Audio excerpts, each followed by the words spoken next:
What if I told you that every single billionaire I studied is hiding something from you?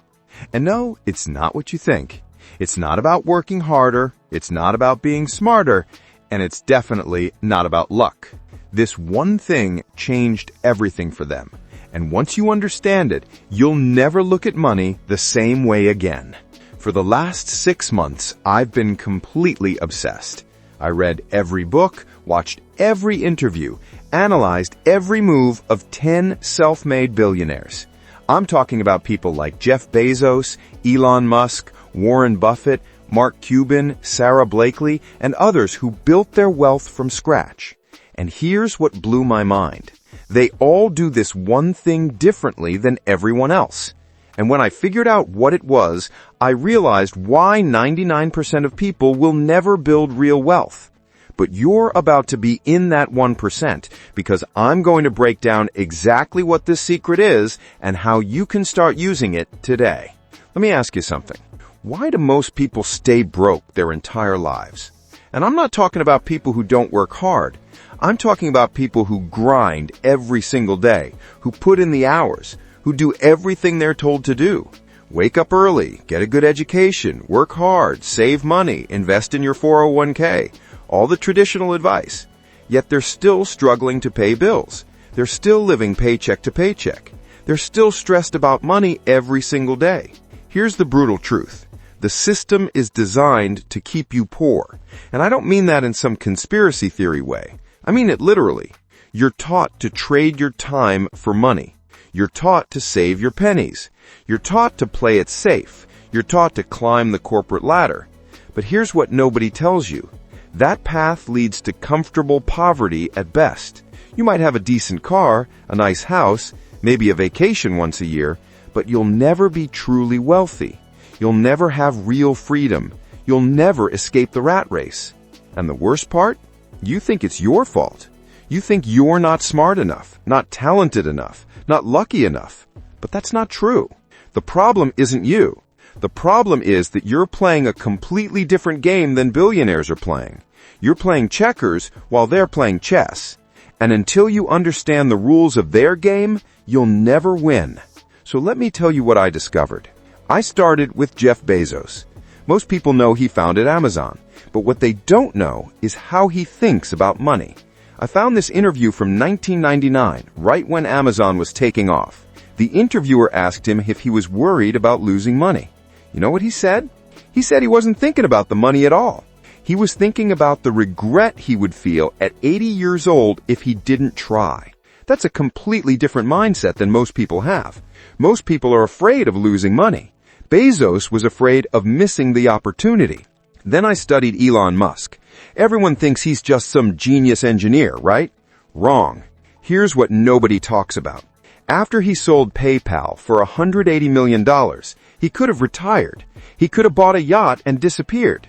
Instead, he took almost all of that money and bet it on 2 companies that everyone said would fail, Tesla and SpaceX. Both companies almost went bankrupt. There was a moment in 2008 where he had to choose which company to save because he didn't have enough money for both. Most people thought he was insane. But here's the thing. He understood something that most people don't. I moved on to Warren Buffett, the Oracle of Omaha, the guy who's worth over $100 billion. You know what's crazy? He still lives in the same house he bought in 1958 for $31,500. He drives his own car. He doesn't have a yacht or a private jet. Wait, actually, he does have a private jet. But you know what he named it? The Indefensible. Because even he knows it's unnecessary. But here's what's interesting. While he lives like a normal person, he's been accumulating wealth at a rate that most people can't even imagine. So what's he doing differently? Sarah Blakely told this story that completely changed how I think about failure. She said when she was growing up, her dad would ask her and her brother at dinner every night, "What did you fail at today?" And if they didn't have an answer, he'd be disappointed. He was literally training them to not be afraid of failure, to see it as necessary, to chase it. And that's exactly what she did. She failed at being a lawyer. She failed at selling fax machines door to door. but each failure taught her something. And eventually, those failures led her to create a billion-dollar company with just $5,000 in savings. Mark Cuban has this philosophy that completely destroyed everything I thought I knew about work. He says most people are thinking about work all wrong. They think the goal is to work hard and then retire. But he says that's backwards. If you're doing something you hate just to get to retirement, you've already lost. The goal isn't to escape work. The goal is to work on something you're so passionate about that you never want to stop. He sold Broadcast.com to Yahoo for $5.7 billion. He could have stopped working forever. Instead, he works harder now than he ever did before, because now he's doing what he loves. I looked at Oprah Winfrey. She grew up in poverty. She was abused as a child. She had every reason to stay stuck, but she didn't. And here's what she said that hit me like a truck. She said, "I had no idea that being your authentic self could make me as rich as I've become. If I had, I'd have done it a lot earlier." Think about that. She got rich by being herself, not by copying someone else, not by following some blueprint, by being authentically her. That's the opposite of what most people do. Most people try to be someone they're not because they think that's what success looks like.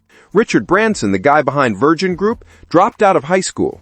He had dyslexia and struggled in school, but he understood something that school never taught. He understood that traditional education prepares you for traditional results. If you want extraordinary results, you need extraordinary thinking. He started his first business at 16, a magazine called Student. It failed. Then he started a mail-order record business. That worked. Then he opened record stores. Then he started an airline. Then a space company. Each time people said it was impossible. Each time he proved them wrong. Not because he was smarter, but because he thought differently.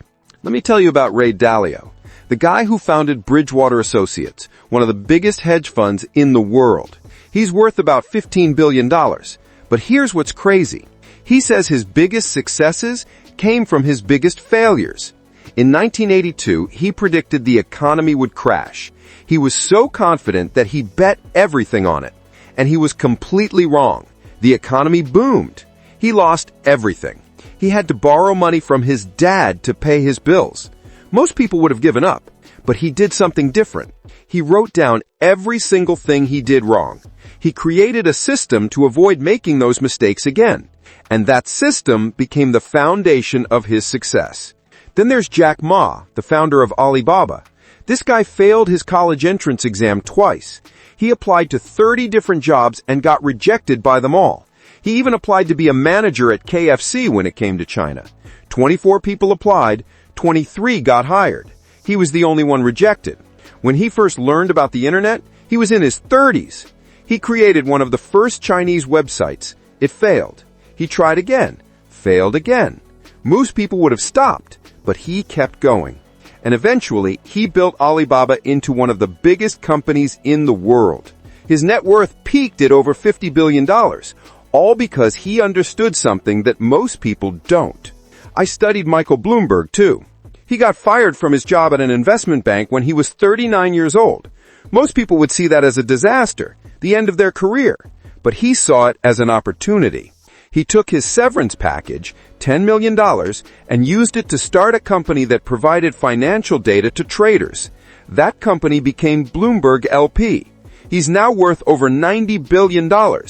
Getting fired was the best thing that ever happened to him, but only because of how he responded to it. And finally, I looked at Mackenzie Scott, Jeff Bezos' ex-wife. After the divorce, she got 25% of Amazon's stock, about $38 billion. Most people would just sit on that money, live the luxury life, and call it a day. But here's what she did. She gave away over $14 billion in 3 years. To charities, to organizations, to causes she believed in. And you know what happened? Her net worth went up. She's now worth more than when she started giving money away. Because the Amazon stock kept growing. But here's the deeper lesson. She understood that wealth isn't about hoarding. It's about flow. It's about what money can do, not just what you can keep. So after studying all these people, after reading thousands of pages, after watching hundreds of hours of interviews, I finally saw it. The one thing they all have in common. The secret that nobody talks about. And it's so simple that you're going to think I'm crazy, but I promise you, this is it. Are you ready? They all think in terms of value, not money. Now let me explain, because this is where everything changes. Most people wake up every day thinking, how can I make more money? Billionaires wake up thinking, how can I create more value? And that shift, that tiny difference in thinking, creates a massive difference in results. Think about it. Jeff Bezos didn't say, how can I make $1 billion? He said, how can I make it easier for people to buy things? And by creating that value, the money followed. Elon Musk didn't say, how can I get rich? He said, how can I make humans a multiplanetary species? How can I accelerate the transition to sustainable energy? Insane goals, but by creating that value, the wealth followed. Warren Buffett doesn't ask, how can I make more money today? He asks, what companies are creating real value that the market is underestimating? Sarah Blakely didn't say, how can I make money? She said, how can I solve this problem that women face? Mark Cuban doesn't chase money. He chases passion projects that create value for people. Oprah became rich by providing value to her audience, by being authentic, by creating content that changed people's lives. This is the secret. This is what separates billionaires from everyone else. They play the long game of value creation, not the short game of money extraction. And here's why this matters for you. When you shift your focus from making money to creating value, everything changes. Suddenly, you're not competing with everyone else for a limited pool of money. You're creating new value that didn't exist before. You're making the pie bigger instead of fighting for a bigger slice. Let me break this down even further, because this is crucial.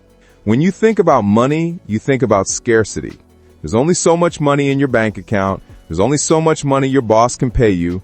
There's only so many customers who will buy from you. It's a limited, scarce resource. And when you operate from scarcity, you make decisions based on fear. Fear of losing money, fear of taking risks, fear of failure. But when you think about value, you think about abundance. Value is infinite. You can create unlimited value. You can help unlimited people. You can solve unlimited problems. And when you operate from abundance, you make decisions based on opportunity. What's possible? What can I build? What can I create? Who can I help? This is why billionaires take risks that seem insane to normal people. They're not gambling with money. They're betting on their ability to create value. And if you can create massive value, the money will always follow. Always. It's not magic. It's math. If you create something that helps 1 million people, even if you only make $1 per person, that's $1 million. If you create something that helps 1 billion people, even if you only make a penny per person, that's $10 million. So here's what you need to do. Stop asking yourself how you can make more money. That's the wrong question. Start asking yourself how you can create more value. What problems can you solve? What skills can you develop that will help more people? What can you build that will make people's lives better? That's the game billionaires are playing. And now you know the rules. This isn't going to happen overnight. Building real wealth takes time. But if you shift your focus from chasing money to creating value, you'll start seeing opportunities everywhere. You'll stop being afraid of failure, because you'll understand that every failure is just feedback. You're learning what doesn't create value so you can find what does. You'll stop being jealous of other people's success, because you'll realize their success doesn't take away from yours. Value creation isn't a zero-sum game. The billionaires I studied, they all started somewhere. They all failed. They all struggled, but they kept going because they understood this fundamental truth. Create enough value and the money will follow. It's not magic, it's math. And the best part is, you can start right now. Today, this second. You don't need money to start creating value.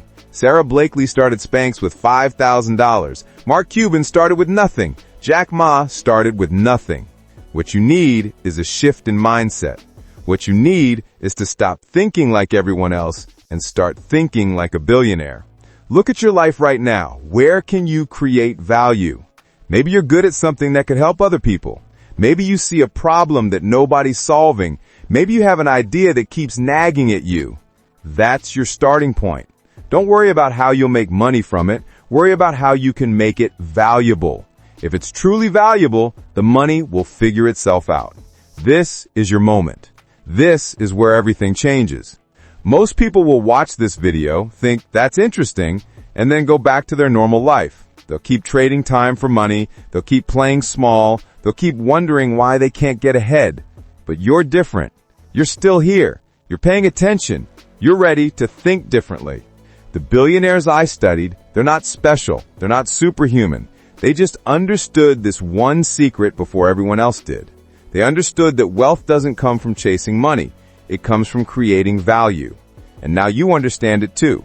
So the question is, what are you going to do with this knowledge? Are you going to keep thinking like everyone else? Or are you going to start thinking like a billionaire? Subscribe if you want more secrets like this.